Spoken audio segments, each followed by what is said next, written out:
I said, I've seen enough. I said, I'm going on home. I went home, hooked to my bass boat, and went fishing. And it really upset a lot of people. They said, what's the matter? You're supposed to be his best friend, and here you are on the lake fishing. I said, well, first of all, that's what he would want me to do. I said, second of all, I already know his confession. And I said, his word that he's been confessing is what matters anyway. And so I'm just going to stick with what he was confessing. And I'm thankful to know somebody that will speak the word, that will stand upon the word in the good times, in the bad times, and not allow it to persuade. And thank God for your pastor. That's the kind of man of God of integrity, a man of God of his word. Let's give Pastor Todd a big hand. Hallelujah. Glory to God. I'm going to read tonight out of 1 Samuel chapter 17. Great to see all of you. Great to see all those that drove from Somerset over here tonight. I'm glad to have my dad and mom with me. Let's give them a good hand. Amen. Hallelujah. Welcome all those that's watching the live stream, Facebook Live, YouTube, wherever you're going to share it out. Welcome to all of you.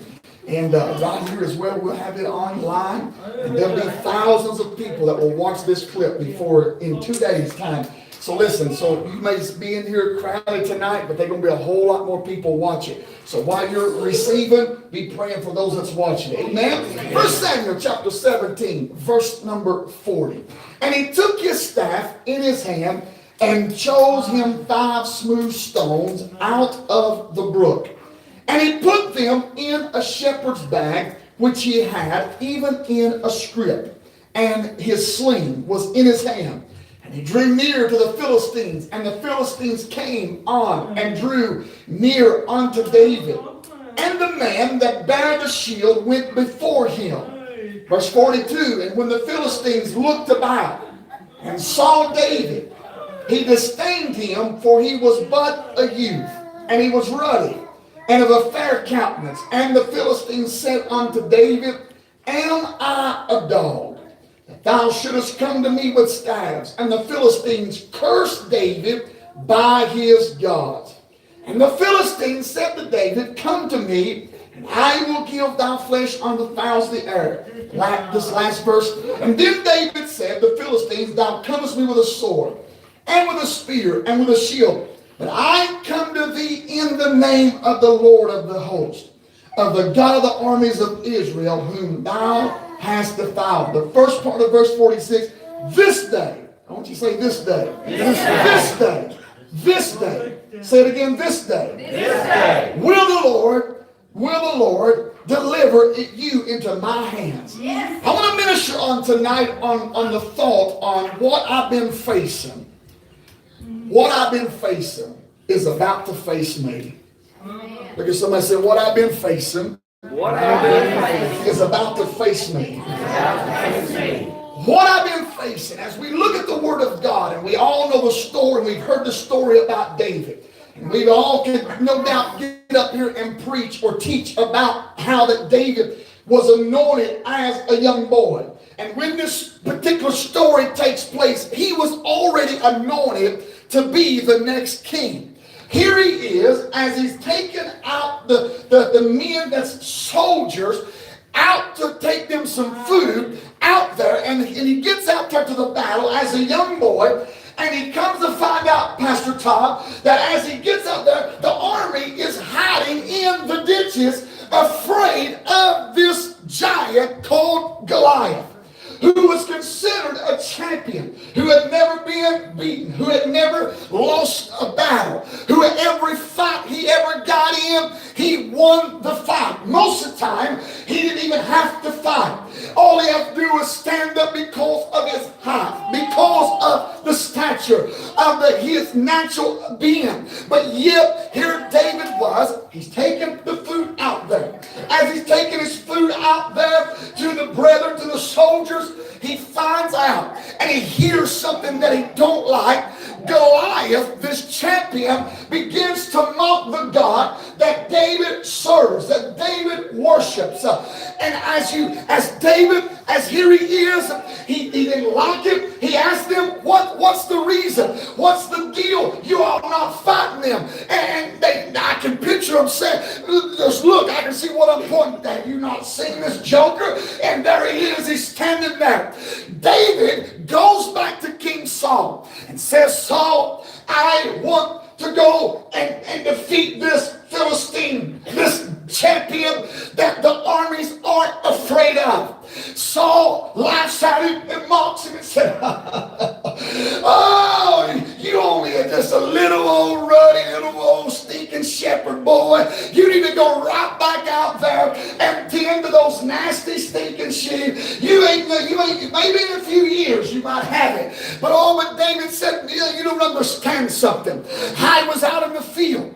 And as I was out in the field, a bear came up. I slew that bear in the name of the Lord. I slew the lion. And the same God that delivered me from the bear, from the lion, is the same God that can deliver me from this Philistine, this champion, this giant that everybody's afraid of. So there he is. So Saul said, okay, David would hush. And now he puts his armor upon him. And the Bible says, this is the King James, says that as he put the armor on to give him the sword, David said, I can't do this with this. The reason I can't, I have not proved it. Right. Amen. I feel my head. I've not proved, I've not walked in it. Look at somebody and say, you got to walk this thing out. Look at your other neighbor and say, you got to walk this thing out. Oh yeah. See, I like talking. I like to talk to our neighbors. That keeps them awake. That keeps them alert. Come on. Look at your neighbor behind you and say, you got to walk this thing out. As we look here, we find in Philippians chapter 4. And I'm talking fast because I want to get to a point here in just a moment. Philippians chapter 4, verse 12 and 13 says, I know how to abase. This is Paul talking. He said, I know how to abase and live humbly in straitened circumstances. I know how to enjoy plenty and live in abundance. I have learned in all circumstances the secret of facing every situation, whether well fed or going hungry, having sufficiency or enough to spare, or going without being in want. That's the Amplified version. That word abased that Paul said. He said, I know how to be abased. The word abased means at a lower rank, at the bottom. And what he's saying is, I know how to be faithful when I'm at a lower rank. I know how to be faithful when everything around me is being shaken. Everything around me is saying and laughing at me and trying to prophesy over me and tell me I can't do it. I can't make it. There's no use in trying. There's no use in going to the house of God. There's no use in confessing the word. There's no use in staying the word. But Paul said, I know how to be faithful in the moments that it didn't make no sense to be faithful. So I would still speak about how wonderful he is. And then Paul said, I know how to be faithful in the good times, in the plenty. See, some's got it down pat in the times, the trying times. I know we in the church don't like to talk about that, but they are some trying times. But listen, it didn't say that you didn't come out and be successful. Amen. So the reason I'm successful is if I be faithful to speak the word. So if I speak the word in those moments that doesn't look so promising naturally, I don't look at the natural, but I look at what the word, and then I tell the natural to line up. Amen. And now Paul said, so we got those that will be faithful in those moments, because you know what? They said, oh Lord, if you don't come by and help me, Lord, I ain't gonna make it. Revelation people, we know that's what you hear. Turn on Sunday morning radio and I guarantee you'll hear it. Oh yeah. Oh, Lord, the Lord, good Lord, don't come by. We're gonna quit after a while. Come on, you might as well go ahead and quit because you have no faith. You're not being faithful. That word faithful is not saying that. The word faithful is telling that circumstance you don't define the outcome. Thank you, Jesus. Then you got the other folks that then, when things start shifting and abundance starts coming, then you got those that will let up on confessing the word. Yeah. Amen. You got those that will let up on going to service. Yeah. Amen. Amen. Look at somebody say, you've got to be faithful. Matthew 25:21, Amplified Version says, you have been faithful, say faithful, and trustworthy over a little. I will put you in charge of much. Proverbs 28:20, a faithful man shall abound with blessings. Amen. Faithful man, a faithful woman shall abound with blessings. As we look now back at David, I have proved what I live and what I use. I will take 5 smooth stones. I will walk out there with my slingshot. And I will go out there and I will defeat that giant, that champion. What the enemy had been looking and laughing at and mocking them and the army was afraid of, David now stands looking up at this champion. Going somewhere. As he looks at this champion, David is excited because he just found out what a person gets if I do what I know I'm called to do. Some of you have been wrestling with what you're really called to do. You've been waiting for a long time. But God said, it's time to stand up. Tonight it shifts. It shifts tonight wherever you're sitting watching this or catching the replay. It shifts. There's a shifting about to happen after this moment. David looks up there and he finds out, if I kill this giant, I get the king's beautiful, daughter. Oh, yeah. Don't act like that. I know there's more women in here. Oh, yeah. But that little teenage boy, Todd, I'll preach to you. That little teenage boy, somebody was getting a little nervous on the camera. That little teenage boy, he said, I get the king's daughter. Oh, yeah, beautiful. Then, found out that David and his family will never want for anything else again. No more taxes. Ooh, that's just enough right there. Let's all go out there and slay him. Come on. No more taxes. Oh, yeah. The church said amen. Amen. But yeah, so David's standing there. He's got all this in his mind. But the thing that he wants to, that's great. But my main thing, I'm going to stand here and I'm going to proclaim the God I serve.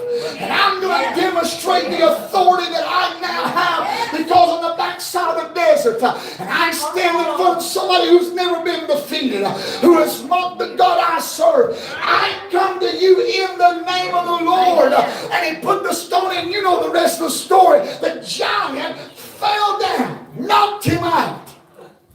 Say he knocked him out. Say he knocked him out. See, when David looked at Goliath, he wasn't looking at Goliath as a problem. So you got to stop looking at the giant that may be in front of you as a problem. And look at it as, that's my promotion.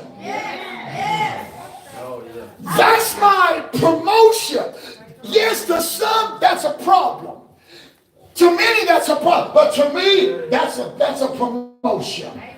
Maybe somebody say it's promotion time. Promotion time. Say it's promotion time. Promotion time. Look at David too, really quick. Here David is. Little shepherd boy out in front of a giant. He has, up to this point, he's been out in the backside of the desert rejoicing, but had never had a major breakthrough. Nobody ever got to see it. Just him. Come on. How many things have you seen God do in your life that nobody's seen? But even if you said, what it was, they just kind of scratched their head and kind of just That's the truth. and walk off. Yeah. But you know down inside, and in that moment, you watch the heavens and earth coming alive. Yes, Lord. yes. He was also anointed king, but had nobody to even recognize or honor him for who he was. So I'm building a point. So now he's standing here. He's rejoiced. He's anointed king. Nobody honors him. They make fun of him. His own family. There's times in your life that what you're called to do and the places you're called to go into, some of your kin, your family isn't going to like what it is because there's some of them that's jealous of you. Right? Get over it. Yeah, yeah, That's exactly it. yeah. You ever tell your neighbor, say, get over it. Say it shifts tonight. Say there's a shifting tonight.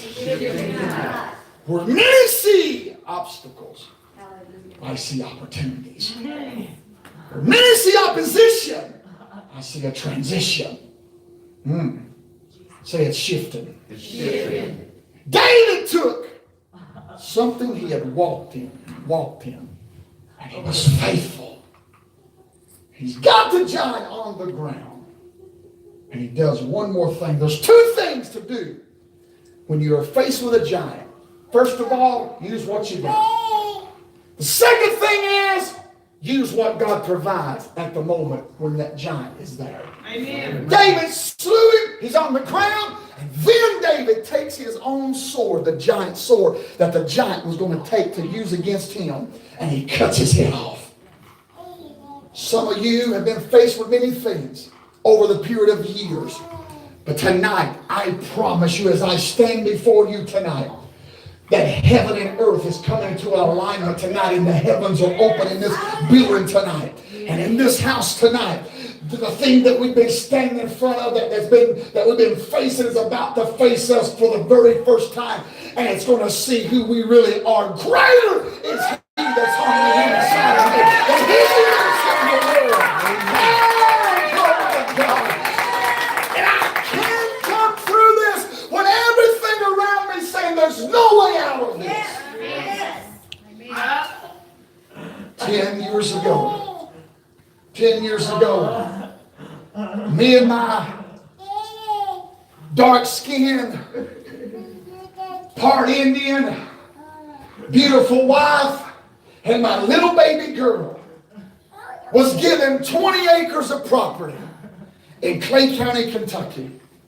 We started the process of building a brand new home, newlyweds, and a little baby girl, and to a father, to a man. Oh, I'm excited.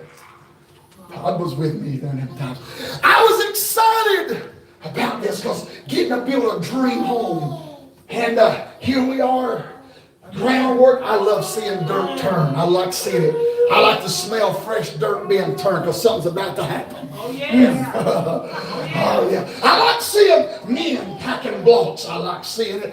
I like seeing them be putting block upon block. Oh, is it getting excited? The foundation's in. Now the basement walls is up. And oh, it's exciting. Things like that. God doing things. I'm preaching across the country, seeing God do mighty things, traveling a lot. And that year it was just, and then when I would come back, I would oversee at that time, which was a no-no. I learned later on, first time ever building, you don't oversee a job if you've never been a part of that, because you're going to end up, something's going to happen. Don't think you got it all together. Come on, find somebody that's got the head knowledge, that's got the revelation, and knows what they're doing to oversee that job. Praise the Lord. Oh, that's wisdom right there. Oh, yes. So here I was, I'm excited, and I'm coming up after traveling, tired, and I'd sit there, oh, I'm excited. Then I'd get, whoa, house is going up, logs is going up, log home, and halfway from the walls of the logs going up, and the upper floor going on the top part of that log home, some things start happening. We run out of money that we had borrowed from the bank. I think it was $140,000. that was actually 147. Thank you, Holy Ghost. It was $147,000 that we had borrowed from the bank, and found out that now some of that money is missing, and then the money was released, not through my hands, but through another hands, and I end up running out of money, couldn't finish the house, had to do whatever we could do to live in that house. It's like it is this time of the year, dead part of winter, cold out, there's no insulation in the roof, air's blowing through, my wife, my little baby girl, and me, and we're sitting there in a house that could not finish.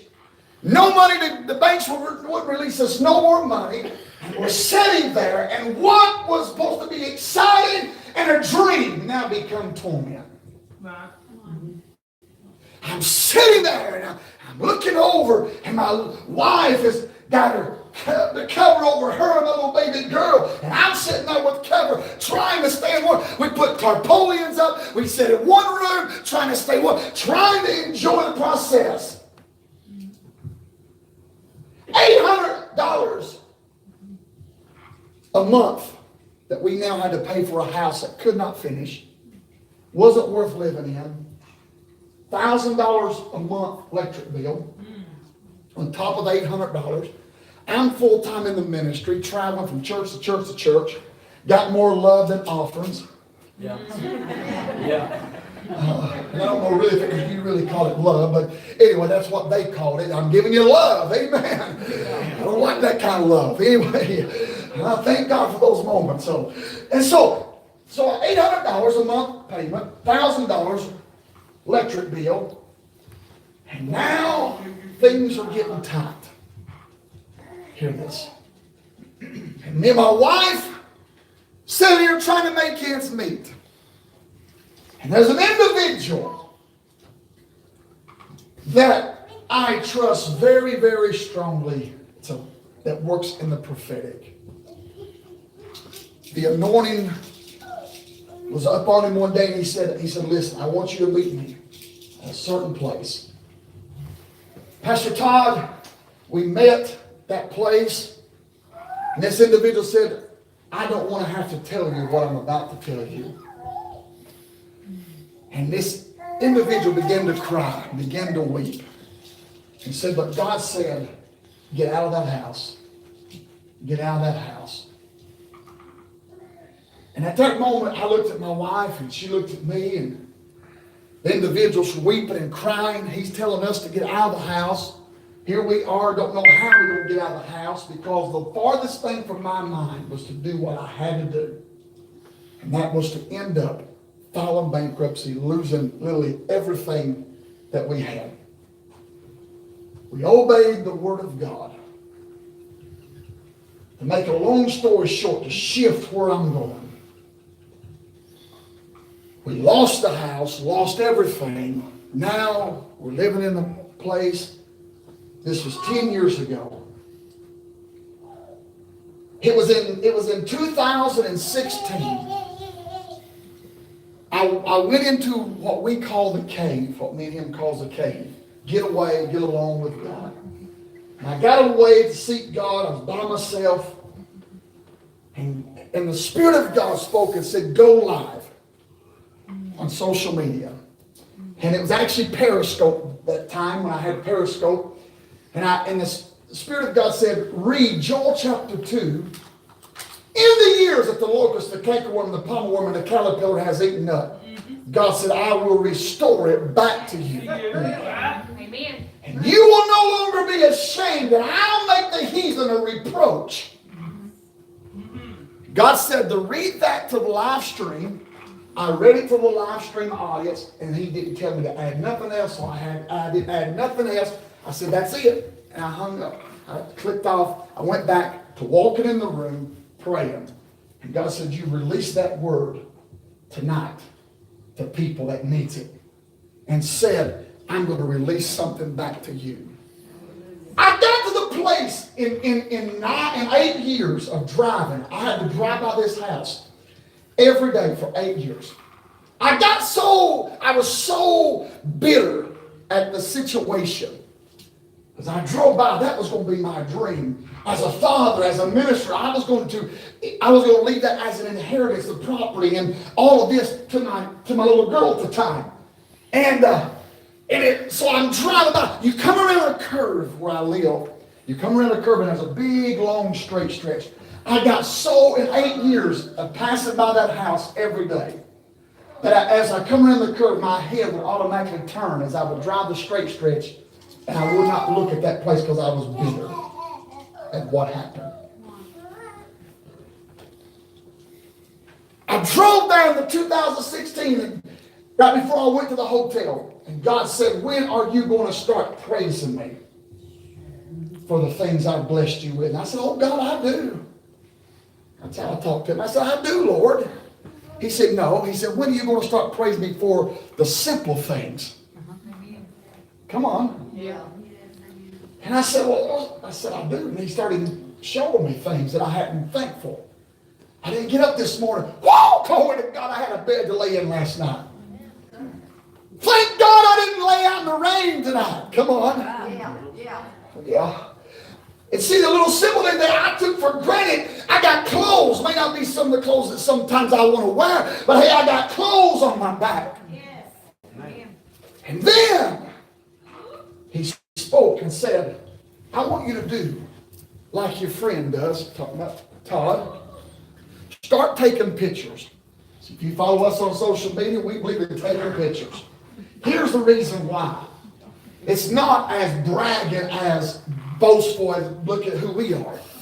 But it's a sign that God says start taking pictures of the simple things and be thankful for it. As you would if you got a brand new home. Everybody's going to start taking pictures. Look at my new home.